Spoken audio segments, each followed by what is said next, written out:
Bonjour à tous, je suis Joséphine Drahi et je suis à l'affiche de la série Darknet sur mer qui sera dispo le 7 octobre sur Prime Video, Amazon Prime, et je joue le rôle d'Élise Chailloux et vous pouvez voir l'intégralité de mon interview et de ce décolleté sur Luby en série.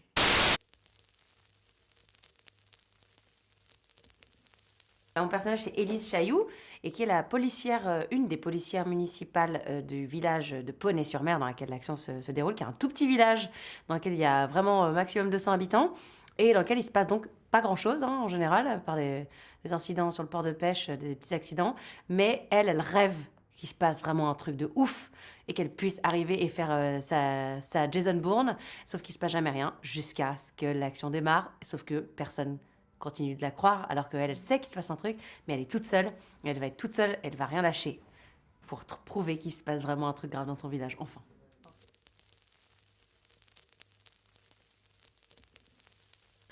The Place to Be, le vrai ou le faux? Parce que c'est évidemment un village fictif. C'est The Place to Be parce que pour les gens qui aiment bien l'action et qui aiment bien les gangsters, ça valait le coup d'y être pendant l'action parce qu'il se passe vraiment des trucs un peu louches.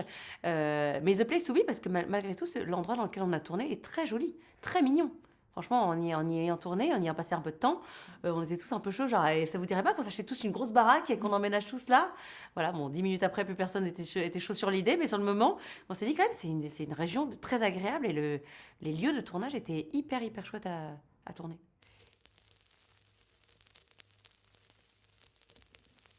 Deux choses. L'humour que j'ai trouvé extrêmement bien exécuté, hyper bien maîtrisé, et ça me faisait franchement rire à le lire. Et c'est tellement rare en France, honnêtement, sans vouloir dire du mal des projets français, mais c'est trop peu encore bien fait en France, l'humour. Enfin, mon goût d'humour. Voilà. Et le fait que mon personnage soit un personnage qui est un personnage d'action et qui est à se battre, à faire des cascades, à avoir des armes, etc. Et on m'avait jamais proposé ce style de rôle. Donc tout de suite, j'étais là, oh, incroyable. Je voyais des scènes de déroulé, je voyais que je me battais. J'étais là, mais c'est fou, j'aimerais tellement faire ça. Justement, tellement, je trouve pas que je dégageais forcément ça. Donc les réalisateurs ont eu vraiment de l'imagination de me projeter là-dedans et j'aurais même pas osé moi-même me rêver dans ce style de personnage. Donc ça m'a surexcité.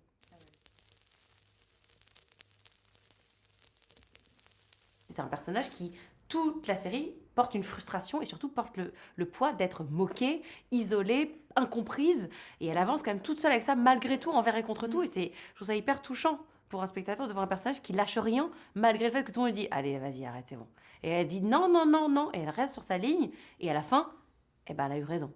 Et ça, je trouve ça hyper glorifiant. Donc, à moi à jouer et pour le spectateur.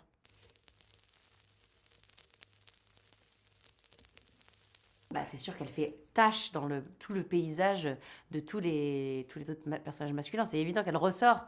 Bon, déjà aussi parce que je suis très blafarde, donc dès qu'on voit à l'écran, ça fait une tache. Mais c'est vrai que oui, c'est sûr que c'est normal qu'elle ressorte parce que sa ligne aussi, elle ressort de tout ce qui se passe, qui est hyper fourni, hyper exalté. Puis au milieu, elle est là. Et donc, dès que je trouve que dans la série, mes moments à moi, c'est le moment qui recentre aussi vachement le récit et la dramaturgie. Donc, c'est un petit point une ligne de mire, finalement, qu'on suit. Et je pense que c'était important qu'un personnage comme ça dans une série aussi tendue.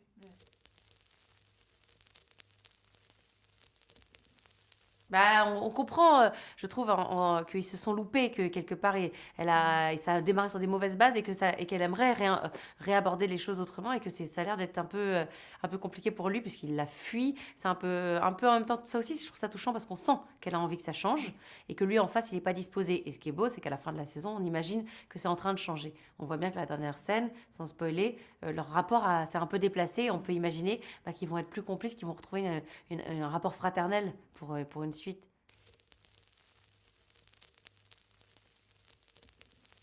Oui. Non, mais même, si on en croit son frère, elle les a martyrisés, lui et son frère, toute leur jeunesse, parce qu'elle devait commencer à s'entraîner sur eux quand elle faisait sa formation de policier, quand elle se prenait déjà pour Vin Diesel à 12 ans, et ses boucs émissaires, c'était les deux. Donc ils s'en sont pris plein la tronche, et maintenant ils ont peur d'elle. Alors qu'elle, elle se dit, c'est bon, c'était il y a 20 ans, on peut pas passer à autre chose, et eux, ils sont limite à faire ça dès qu'ils la voient par peur. Donc,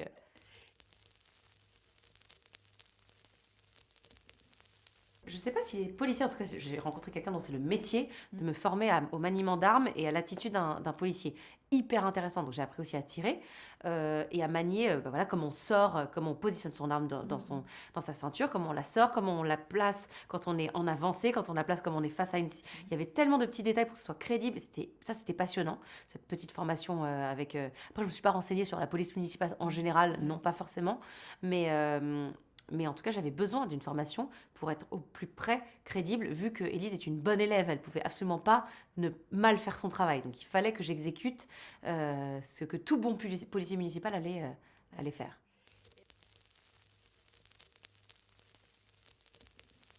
Oui, je pense que c'est une très bonne flic. Je pense que c'est d'ailleurs la petite morale aussi, c'est qu'elle se fait pas assez confiance. Et que justement, elle a bien fait de s'écouter malgré tout le monde qui lui disait bah arrête, qui essayait de la. Parce qu'au final, elle a eu raison et que sans elle, eh ben, ça aurait pu dégénérer. Donc je pense que c'est une très bonne flic et qu'elle a eu le bon instinct. Et quand il fallait y aller vraiment, eh ben, elle a pas fui.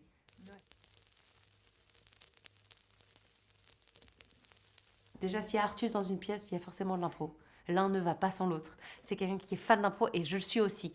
Moi, je suis quelqu'un qui suis fan d'impro, mais qui y va seulement quand je vois qu'en face, ça peut répondre et ça peut être sur le même terrain. Ce qui était vraiment le cas avec lui. Et aussi avec mes parents, qui jouent, mes parents Isabelle Candelier et Olivier Broche, où il y avait vraiment, vraiment des petits moments d'impro faciles à placer et jouissifs. Après, moi, ma partition, honnêtement, elle n'était pas forcément toujours dans des endroits où l'impro était nécessaire.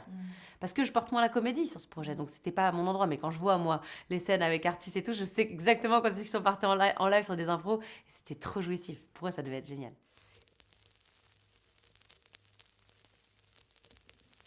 Moi, j'aimerais qu'ils retiennent le fait qu'en France, c'est très compliqué d'avoir des séries qui soient ambitieuses visuellement, avec des thématiques d'action. C'est encore un genre qui est, je pense, sous bien géré en France par rapport notamment aux États-Unis.